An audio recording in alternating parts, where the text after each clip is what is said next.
Hi friends, Kishan ಚಾನಲ್ಗೆ ಸ್ವಾಗತ. ಈ ದಿನ ನಾವು ನಿಮಗೆ ತಂಬಿಟ್ಟಿನ ಆರತಿ ಮಾಡೋದನ್ನ ತೋರಿಸ್ಕೊಡ್ತಾ ಇದ್ದೀವಿ. ನೋಡಿ ಫ್ರೆಂಡ್ಸ್, ಈ ರೀತಿಯಲ್ಲಿ ಈ ತಂಬಿಟ್ಟಿನ ಆರತಿ ಬಂದು ಅಣ್ಣಮ್ಮ ತಾಯಿ ಪೂಜೆಗೆ ಇರ್ಬೋದು ಅಥವಾ ಊರ ಹಬ್ಬದ ಟೈಮ್ಗಳೆಲ್ಲ ಇರ್ಬೋದು. ಈ ಥರದಲ್ಲಿ ಸುಲಭವಾಗಿ ಮಾಡ್ಕೊಳ್ಬೋದಾದಂಥ ತಂಬಿಟ್ಟಿನ ಆರತಿ ಮಾಡೋದನ್ನ ತೋರಿಸ್ಕೊಡ್ತಾ ಇದ್ದೀವಿ. ಈ ರೀತಿ ಬನ್ನಿ, ಈಗ ಇದನ್ನು ಹೇಗೆ ಮಾಡೋದು ಅಂತ ನೋಡ್ಕೊಳ್ಳೋಣ. ನೀವೇನಾದ್ರು ಇದೆ ಮೊದಲನೇ ಬಾರಿ ನಮ್ಮ ಚಾನಲ್ನ ನೋಡ್ತಾ ಇರೋದಾಗಿದ್ದರೆ ನಮ್ಮ ಚಾನಲ್ನ ಸಬ್ಸ್ಕ್ರೈಬ್ ಮಾಡ್ಕೊಳ್ಳಿ. ಹಾಗೆ ಪಕ್ಕದಲ್ಲಿ ಕಾಣುವ ಬೆಲ್ಲೈಕನ್ ಬಟನನ್ನು ಪ್ರೆಸ್ ಮಾಡಿ. ಈಗ ಇದಕ್ಕೆ ಮೊದಲಿಗೆ ಸುಮಾರು 300 ಗ್ರಾಮ್ನಷ್ಟು ಅಕ್ಕಿಯನ್ನು ರಾತ್ರಿ ಪೂರ್ತಿ ನೆನೆ ಹಾಕ್ಕೊಳ್ಬೇಕಾಗತ್ತೆ. ಈ ರೀತಿಯಲ್ಲಿ ಅಕ್ಕಿ ನಾವು ಎಷ್ಟು ಚೆನ್ನಾಗಿ ನೆನೆಸ್ಕೊಳ್ತೀವಿ, ಆರತಿನೂ ಕೂಡ ಅಷ್ಟೇ ಚೆನ್ನಾಗಿ ಬರುತ್ತೆ. ಈಗ ಇದು ರಾತ್ರಿ ಪೂರ್ತಿ ನೆನೆಸಿಟ್ಕೊಂಡಿರುವಂಥ ಅಕ್ಕಿಯನ್ನು ಒಂದು ಜಾಲರಿ ಬಟ್ಲಲ್ಲಿ ಸೋರು ಹಾಕ್ಕೊಳ್ಬೇಕಾಗತ್ತೆ. ಒಂದು 2-3 ಸಲ ತೊಳೆದು ನೆನೆ ಹಾಕ್ಕೊಳ್ಬೇಕು.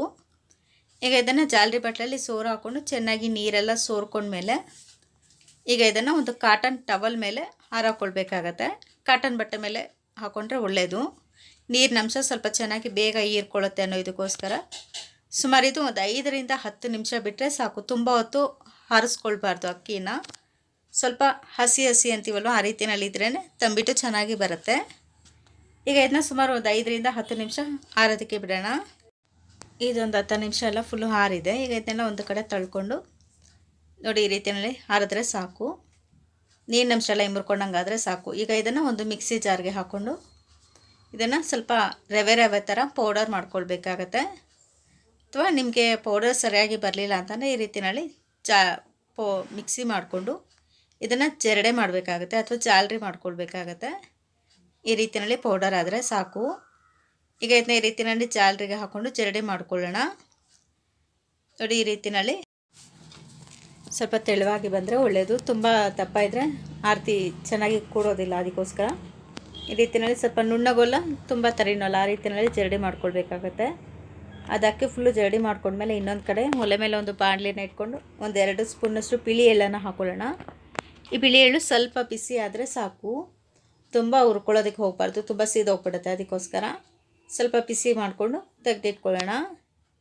ಇಷ್ಟಾದರೆ ಸಾಕು. ಸ್ವಲ್ಪ ಕಲರ್ ಚೇಂಜ್ ಆದರೆ ಮತ್ತು ಇನ್ನೊಂದು ಕಡೆ ಬೆಲ್ಲವನ್ನು ಹಾಕ್ಕೊಳ್ಳೋಣ. ಸುಮಾರು ಒಂದು ಅರ್ಧ ಕಪ್ಪಷ್ಟು ಬೆಲ್ಲ. ಇದು ಬೆಲ್ಲ ಏನು ಇಷ್ಟು ಹಾಕ್ಕೊಳ್ಳೋ ಅವಶ್ಯಕತೆ ಬರೋದಿಲ್ಲ, ಸ್ವಲ್ಪ ನೋಡ್ಕೊಂಡು ಹಾಕ್ಕೊಳ್ಬೇಕಾಗತ್ತೆ ಬೆಲ್ಲ.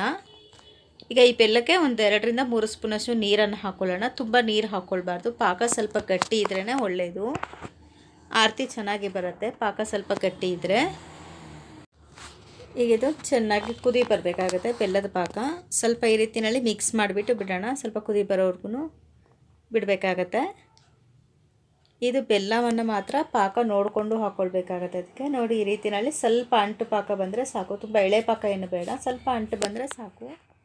ಈಗ ಇದನ್ನ ಒಲೆಯನ್ನು ಆಫ್ ಮಾಡಿ ಈಗ ಜರಡಿ ಮಾಡಿ ಇಟ್ಕೊಂಡಿರುವಂಥ ಅಕ್ಕಿಗೆ ಹುರಿದಿಟ್ಕೊಂಡಿರುವಂಥ ಬಿಳಿ ಎಳ್ಳನ್ನು ಹಾಕ್ಕೊಳ್ಳೋಣ. ಒಂದು 2 ಸ್ಪೂನಷ್ಟು. ಎಳ್ಳು ಬೇಕಂದರೆ ನಿಮಗೆ ಆಪ್ಷನಲ್ಲಿ ಯೂಸ್ ಮಾಡ್ಕೊಳ್ಬೋದು. ಕೆಲವರು ಶೇಂಗಾ ಬೀಜ ಮತ್ತು ಹುರ್ಗಡ್ಲೆಯನ್ನು ಕೂಡ ಹಾಕ್ಕೊಳ್ತಾರೆ. ಇದು ದೇವ್ರಿಗೆ ಮಾಡ್ತಿರೋ ಆರತಿ ಆಗಿರೋದ್ರಿಂದ ನಾವು ಶೇಂಗಾ ಬೀಜ ಅಥವಾ ಹುರ್ಗಡ್ಲೆನ ಉಪಯೋಗಿಸ್ಕೊಂಡಿಲ್ಲ.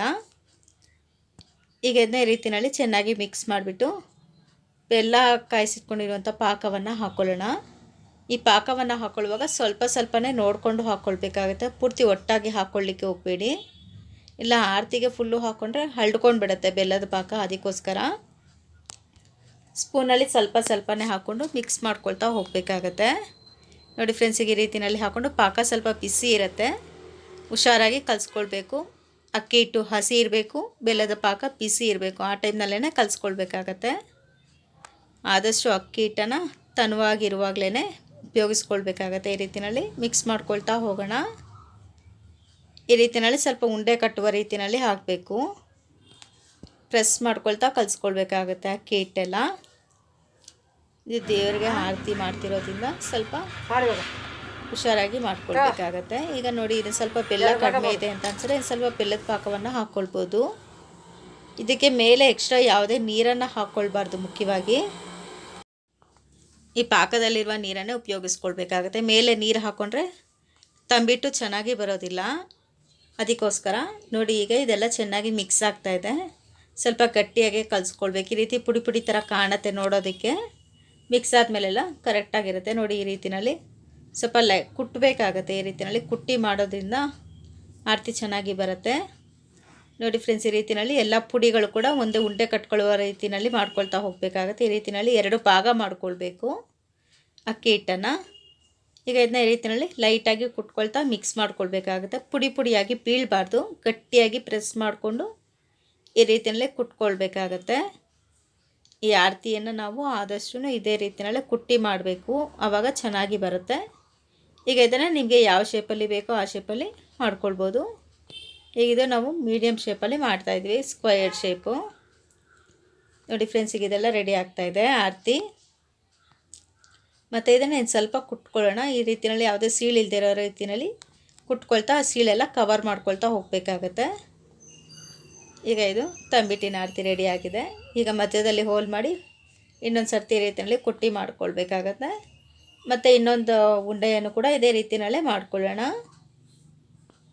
ನೋಡಿ ಫ್ರೆಂಡ್ಸ್, ಎಷ್ಟು ಚೆನ್ನಾಗಿ ಬರ್ತಾಯಿದೆ ತಂಬಿಟ್ಟಿನ ಆರತಿ. ಈಗ ಇದು ಫುಲ್ಲು ರೆಡಿಯಾಗಿದೆ ಎರಡೂ ಕೂಡ. ನೋಡಿದ್ರಲ್ವ ಫ್ರೆಂಡ್ಸ್, ಎಷ್ಟು ಸಿಂಪಲ್ಲಾಗಿ ಈಸಿಯಾಗಿ ತಂಬಿಟ್ಟಿನ ಆರತಿ ರೆಡಿಯಾಗಿದೆ. ಬೇಗನೆ ಆಗುತ್ತೆ ಮತ್ತು ಅಷ್ಟು ತುಂಬ ಇಂಗ್ರೀಡಿಯೆಂಟ್ಸು ಇಲ್ಲ. ಸುಲಭವಾಗಿ 2 ತಂಬಿಟ್ಟಿನ ಆರತಿನೂ ಕೂಡ ರೆಡಿಯಾಗಿದೆ. ಬನ್ನೀಗ ಇದಕ್ಕೆ ತುಪ್ಪದ ಬತ್ತಿ ಹೇಗೆ ಮಾಡೋದು ಅಂತ ತೋರಿಸ್ಕೊಡ್ತಾ ಇದ್ದೀವಿ. ನೋಡಿ ಫ್ರೆಂಡ್ಸ್, ಈ ರೀತಿಯಲ್ಲಿ ಹತ್ತಿಯನ್ನು ತೊಗೊಂಡು ಉದ್ದ ಶೇಪಲ್ಲಿ ಮಾಡ್ಕೊಳ್ಬೇಕಾಗತ್ತೆ. ಕೆಳಗಡೆ